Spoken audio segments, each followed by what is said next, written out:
Hey everyone, this is Pastor Ben. I want to just give you 10 quick rules for how to handle MAGA. When you realize that the majority of what we're fighting in right now is an information war, then you analyze what MAGA does consistently, you'll realize that they have crafted a very insidious technique in order to win in the battle of information. Here are 10 quick rules. Now, again, these aren't, I think they are thorough, but they're not comprehensive. There's more that we can do and should do and be aware of, but these were just 10 quick, fast rules that I just jotted down this morning, really just a few minutes ago. So let's go through them. Rule number 1, MAGA has proven that they lie about literally everything. So our starting position should be dismissal of anything they say as an intentional lie. Quick, fast rule. Assume that everything that comes out of the mouth of a Republican from the GOP and MAGA is a lie. If you try to figure out why, you will expend a whole lot of energy when the reality is they lie with intentionality. You want to debunk it? If you have information and you could do it very quickly, sure, debunk it, but don't ever invest energy in trying to reveal their mistake. It's not a mistake. It's intentional. They lie with intentionality. So rule number 1, MAGA has proven that they lie about literally everything. So our starting position should be dismissal of anything they say as an intentional lie. Why would you give the benefit of the doubt to someone who has proven that they lie with intentionality? It is a strategy, and you would be foolish to continue to give any of them the benefit of the doubt. They lie so much that if they say that the sun is out, chances are the sun has already set. That's just how much they lie, and that should be your starting position. Rule number 2, the hypocrisy is the point. This is really important, folks. You can point this out to each other, right? And maybe you could point this out to people who may not be political, but they're certainly not in the MAGA cult. But never waste your energy trying to show them their hypocrisy, because it is a strategy. It's how they drain your energy. You will spend more time trying to reveal to them their hypocrisy while they've already moved on to the next hypocrisy. When you try to explain to them their lie, they've already moved on to the next lie. Save your energy and realize the hypocrisy is the point. Number 3, MAGA will demand nuance and context from you while refusing to give nuance and context to you. I want you to hear me. They will demand that you give them every detail of context and nuance while robbing you of the very same opportunity for detailed nuance and context. When it comes time for them to analyze something that you said, that you wrote, or something a politician that you support quoted, they will strip nuance and context from it. As a result, your best path forward is to never give a shit, about what they think about your position on a matter. They will intentionally distort what you think and what you said on a particular matter. So don't care. Say what you gotta say and move on. Don't let them drain your energy. Number 4, Jesus is merely a tool for power for MAGA. They hate Jesus' call for mercy, empathy, truth, and justice. They have no moral high ground. Period.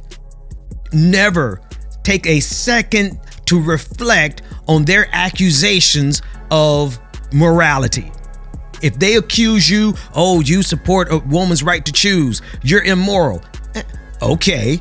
You all support pedophiles. We're not the same. Move along. Everything about their religion is rooted in obtaining power, and they absolutely hate Jesus' call for mercy and empathy. They literally wrote a book entitled The Sin of Empathy. Charlie Kirk said one of the most famous quotes from him now is the fact that he doesn't believe in empathy. He believes it's a new age idea that's detrimental. They have no moral high ground. Never cede it to them. Rule number 5, MAGA has mastered the evil arts of narrative inversion. This is how, if you remember, the murderer, the assassin of Melissa, Mark, and Gilbert Hortman, they switched that. They inverted that narrative. They took The killer, who was clearly a Donald Trump supporter, clearly a MAGA man, he voted for Donald Trump.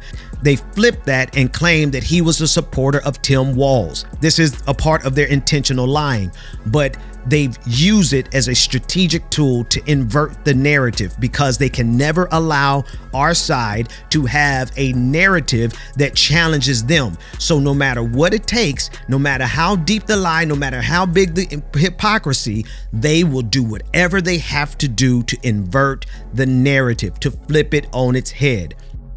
Here's how you deal with that. A slow truth over time kills this. Don't let them frustrate you. Just keep telling the truth every single day. Rule number 6, MAGA depends on you replying to their lies to drain your energy and your willpower to keep fighting them. They want your attention. They want you to argue back and forth with them. The solution here is to mock how stupid they are. Reply with the truth, laugh at their ignorance, and move on to the next one. Don't waste your energy replying back and forth in an argument with them. Say what you gotta say, drop the facts, drop the receipts, use grok or artificial intelligence or whatever you want to do to show the truth, but then move on. Save your energy. Rule number 7, MAGA has proven they intentionally engage in bad faith as strategy. All right?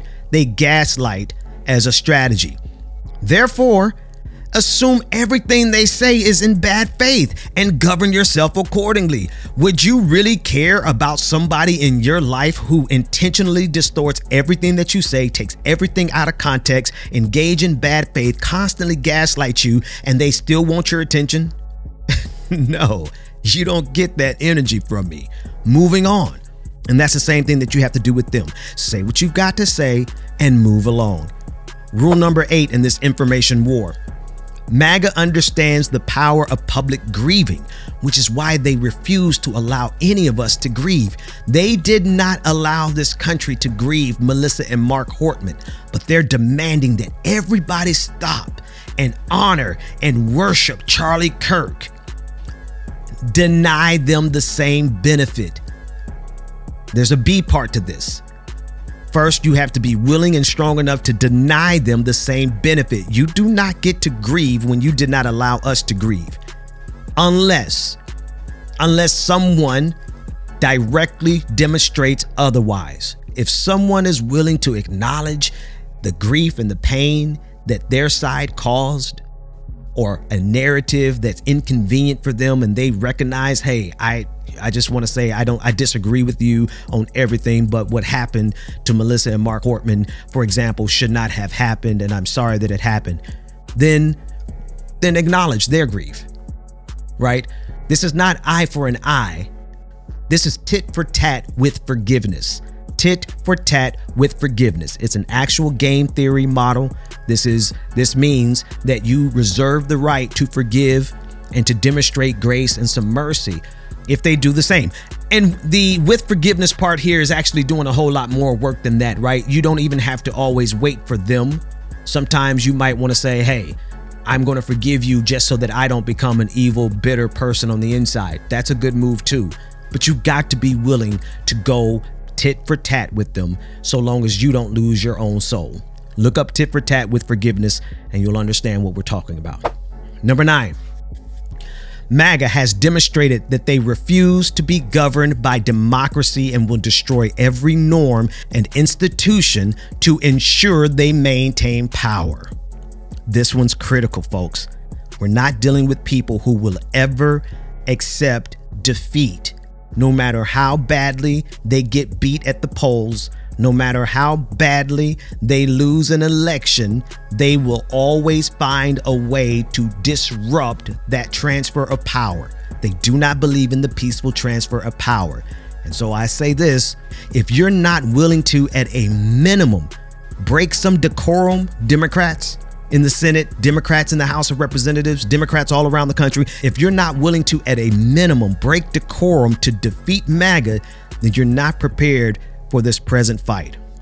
And finally, number 10, when MAGA goes low, you go to the gates of hell to break them, to mock them, scorn them, humiliate them, and frustrate them. Now, whether or not you cross that line, that's your own choice. My personal choice is to go up to the line and never cross it for my own morality and dignity.